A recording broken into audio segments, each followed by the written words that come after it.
All right, guys, let's start. The Imperium. So, the setting, I guess we should start with first. It's the 41st millennium. For more than 100 centuries, the Emperor of Mankind has sat immobile on his golden throne on Earth, or Terra as they call it. He is the master of mankind by will of the gods and master of million worlds by his might inexhaustible armies. He is a rotting carcass, withering with his power of the dark age of technology.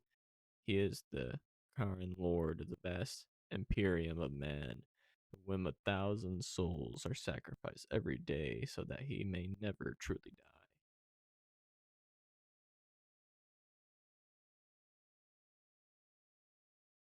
Yet even in his deathless state, the Emperor continues his eternal vigilance. Mighty battle fleets cross the demon-infested miasma of the warp, the only route between distant stars, their way lit by the Astronomicon, psychic manifestation of the Emperor's will.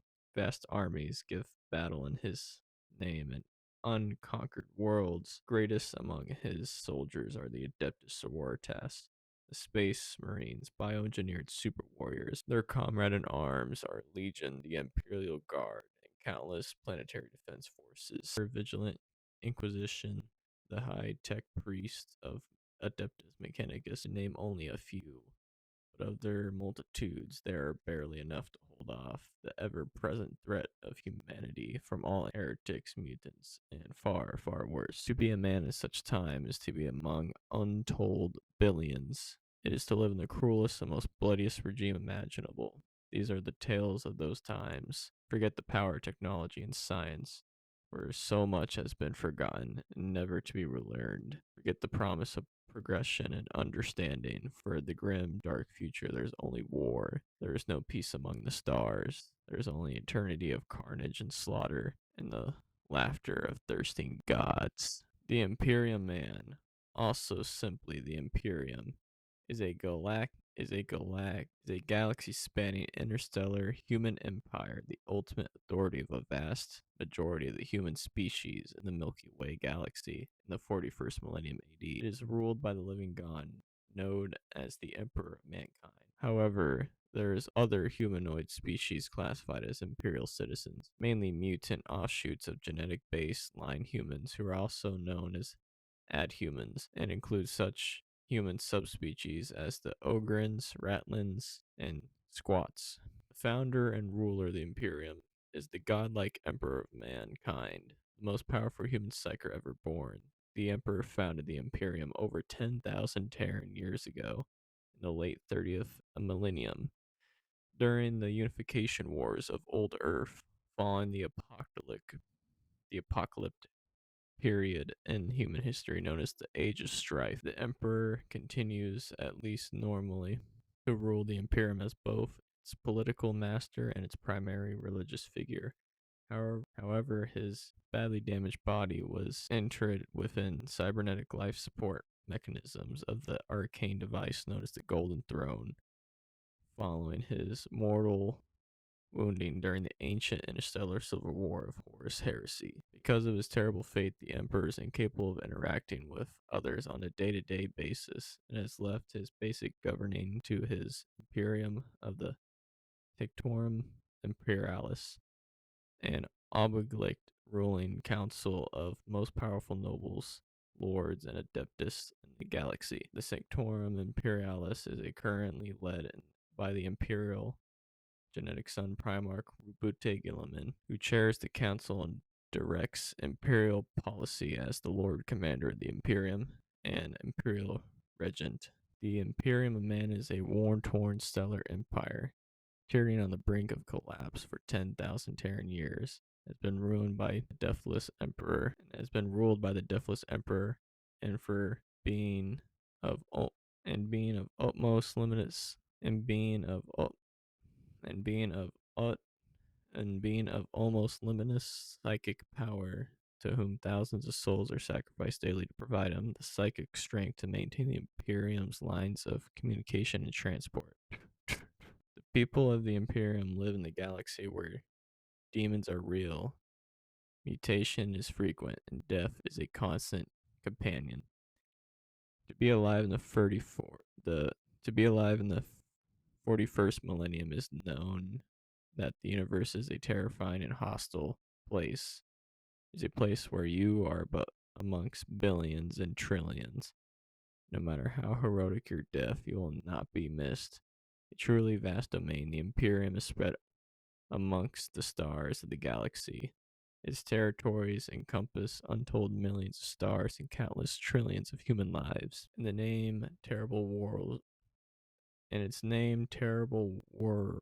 In its name, terrible wars are fought and desperate sacrifices made. Yet even this river of carnage and blood is a small price to pay.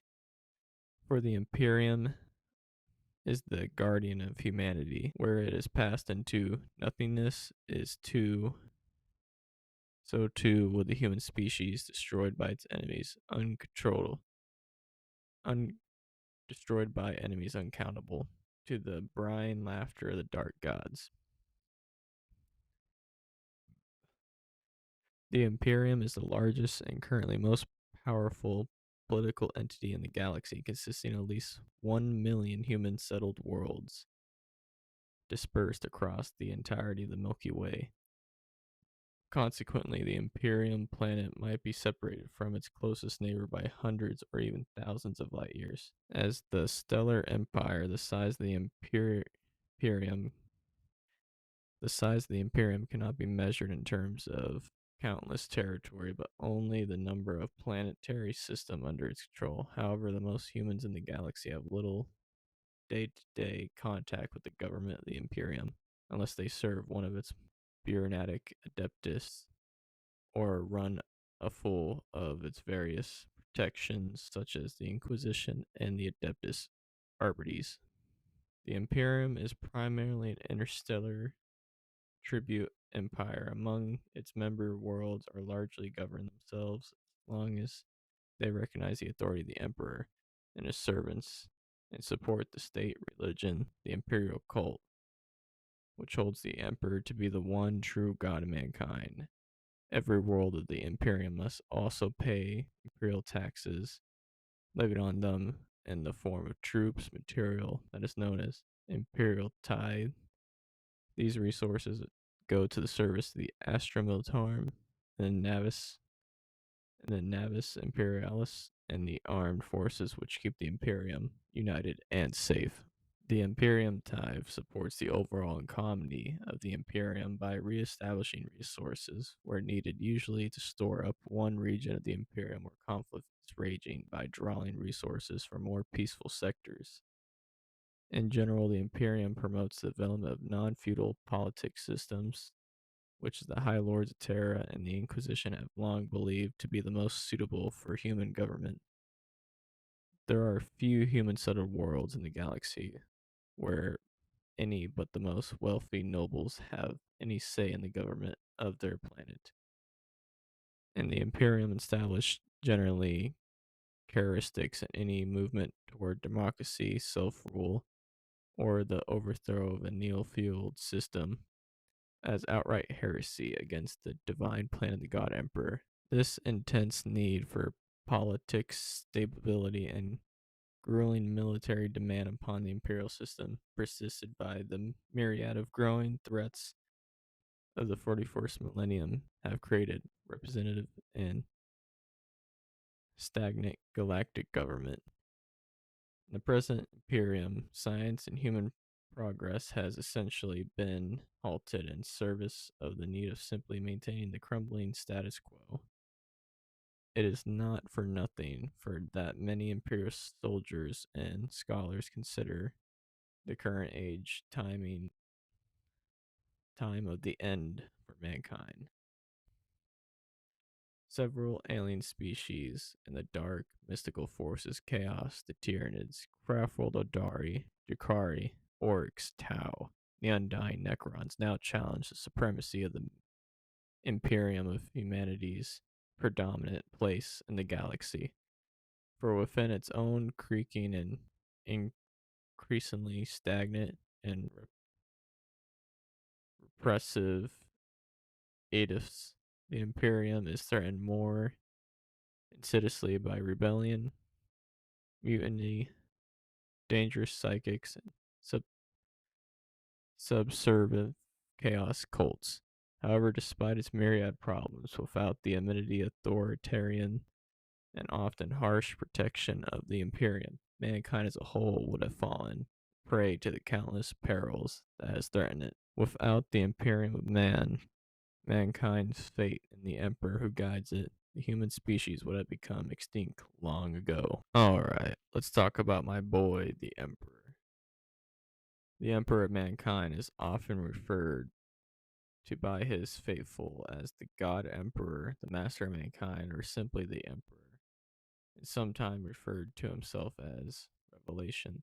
Known as the forces of chaos as the false emperor or the corpse emperor, is immortal, perpetual, and psyker who serves as the reigning monarch of the Imperium of Man and is described by the Imperial, I don't even know how to say that, the Imperial something, and the Imperial cult as the father, guardian, the god of humanity. The chaos gods and the demons of the war preferred him as the anathema, for he is the greatest embodiment of universal order in the galaxy today, the most potent foe of chaos in existence. He was and remains the most powerful human psyker ever to be born. He has sat immobile, his body slowly crumbling within the golden throne of Terra for over 10,000 standard years. Although once living man, his shattered, decaying body has come no longer His shattered, decaying body can no longer support life and is kept intact by only cybernetic mechanisms and of the Golden Throne and the potent mind itself sustained by the daily sacrifice of thousands of lives. The Emperor chose to sacrifice his immortal life at the end of the Horus Heresy in service to protect mankind to humanity's countless trillions across the galaxy spanning Imperium. He is nothing less than a god. Through his Imperium, humanity is united and remains one of the most powerful intelligent species in the Milky Way galaxy, as well as its most dominant in terms of both population and territory yield. United under one government, mankind is able to survive a myriad of deadly threats it faces, from aliens, forces of chaos, and traitors, heretics, and mutants, all lie within the Imperium's boundaries. The Imperium's rule carried on in the Emperor's name since the end of the Horus Heresy by the High Lords of Terra, and the multitude of imperial organizations has long been oppressed and necessary harsh. It was also resulted in the technology and culture stagnation, aggression and tyranny, superstition, and religious obfuscation and intolerance that would have horrified the Emperor. Though he is no longer responsive to external stimuli, the Emperor still lies at the very heart of the Imperium, continued existence, although he cannot directly involve in the day-to-day running of humanity's galactic government. His existence on the Golden Throne is vital to sustaining the Imperium, since his powerful mind persists in the Immaterium, maintains and directs the Astronopicon, the psychic beacon that makes it possible for faster-than-light travel in the warp. It is vital for the Imperium shipping, transportation, commerce, and commercial and communications. However, the maintenance of this beacon requires the aid of psychers, whose life force are slowly drained away by the Emperor to empower the beacon. 1,000 psychers a day give their lives to maintain the Emperor's psychic strength.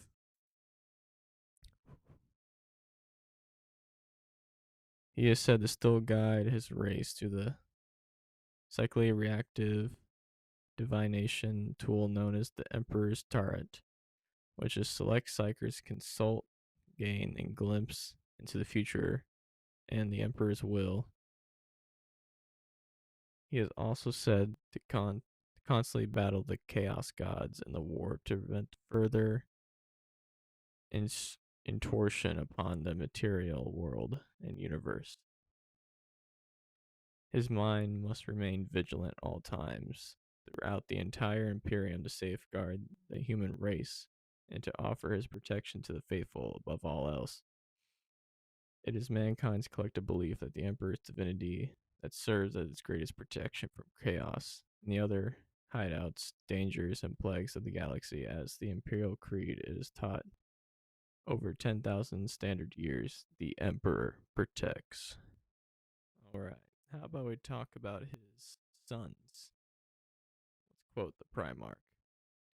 They shall be my sons, and in them the will to live, the hopes of unfulfilled humanities.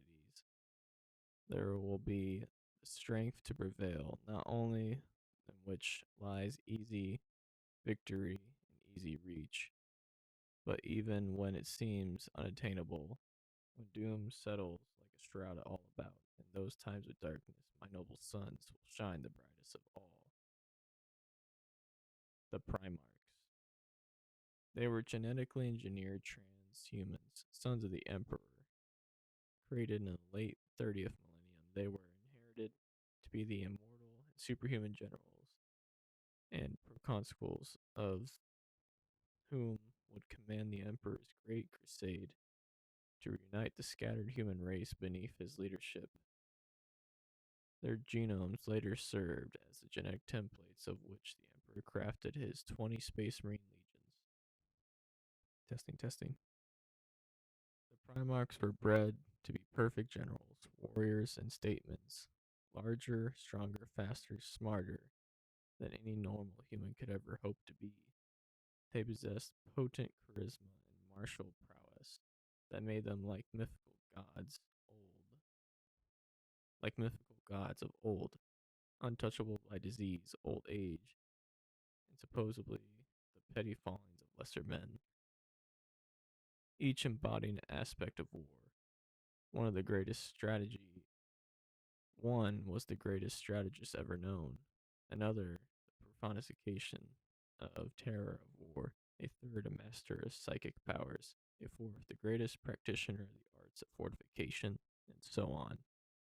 The Primarchs were emperors answered reclaiming the lost world of mankind and welcoming them into his new imperium. The emperor intended to raise his sons to be the best military commanders and politic leaders in human history. They would have bring the imperium true to the rest of the human settled galaxy in their father's name, serving his generals and his proconsuls. But the Chaos Gods intervened to foil their great adversary's plan, and the Primarchs were splintered away through the warp to other human settled planets in the galaxy. Derived from the Emperor, deprived of the Emperor's care and guidance, each developed personalities uniquely shaped and sometimes damaged by the difficult circumstances of their homeworlds.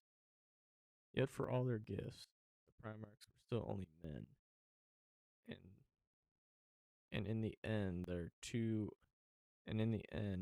their all too human flaws would become the primary obstacle to the realization of the Emperor's great dream of mankind. Testing, testing.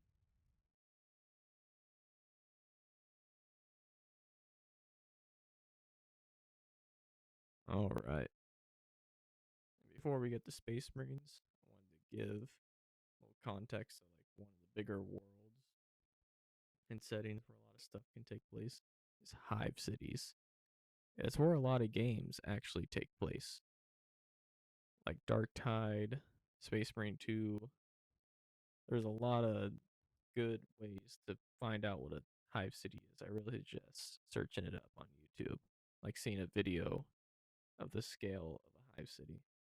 These things are immense. I'll put some pictures up for a sense of scale. These things are so big, they are basically like a quarter of Earth in one city.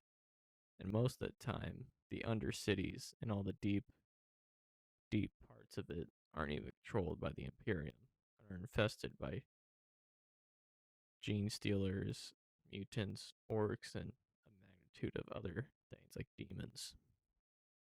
But yeah, now it's time for Space Marines so we can end this video.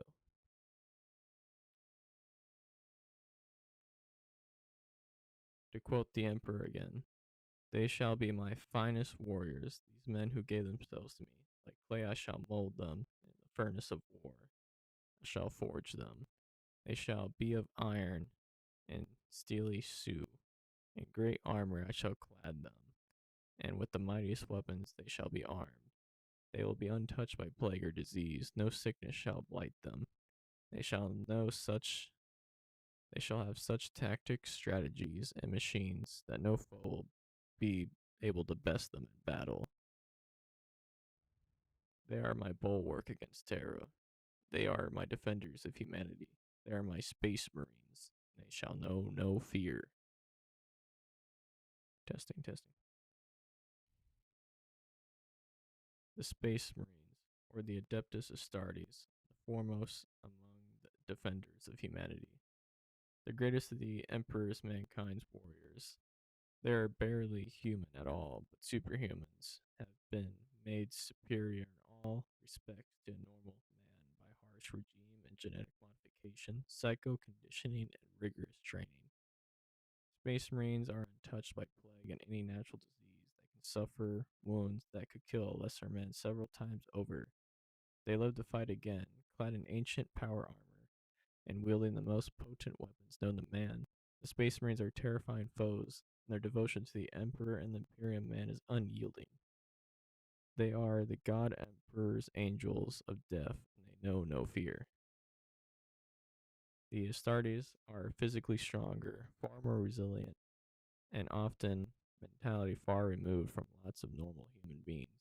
The most present of the Astartes, most people feel a combination of awe and fear, and many cultures on the most primitive of worlds simply worship them outright as demigods or angels of the god emperor made flesh.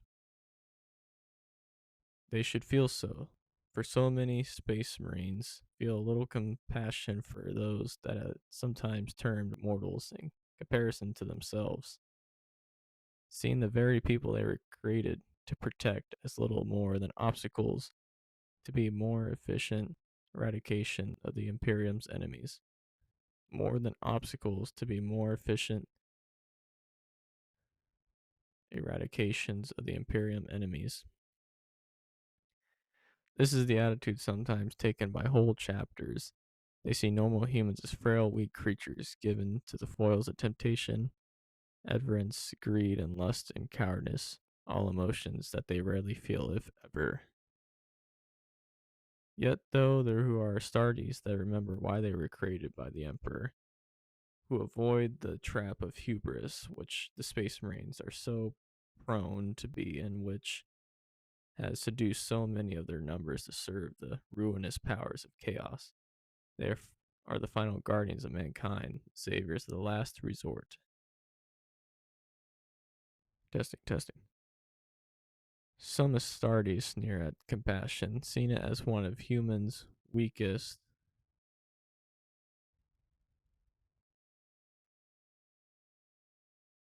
They were intended not to lead humanity, but defend it, sometimes even from itself, as the heart of the mission lies in the limitless compassion that the Imperium extends to every man and woman in the galaxy. Were he willing to choose to commend himself to more than 10,000 years of imprisonment within the dying prison of flesh for their sake? Some Astartes sneer at compassion, seeing it as one of seeing it as one more human weakness that makes being purged from their superior transhuman bodies and minds. But the wisest of the Space Marines know that at the end, compassion is their only salvation. Potential Space Marines are usually, but not always, recruited from worlds where chapters establish a fortress monastery, although some chapters are known to recruit from a collection of different worlds in the area of space that they protect of frequent. Recruiting methods vary from chapter to chapter. Some select from feudal tribes roaming the surface of inhospitable worlds, while others draw upon eager volunteers who are groomed from birth to become Astartes. Still others watch and kidnap potential warriors, turning them into Astartes whether they will it or not. Whatever the method, all Space Marine chapters will only accept those successful to pass the grueling trials and prove themselves worthy to become a Space Marine. However, a man becomes a Space Marine does not matter. Once his body has been forged into the transhuman Astartes, they must forever stand apart from those people to whom they once kinned and who is now sworn to protect. Once a man becomes a Space Marine, he is no longer mortal.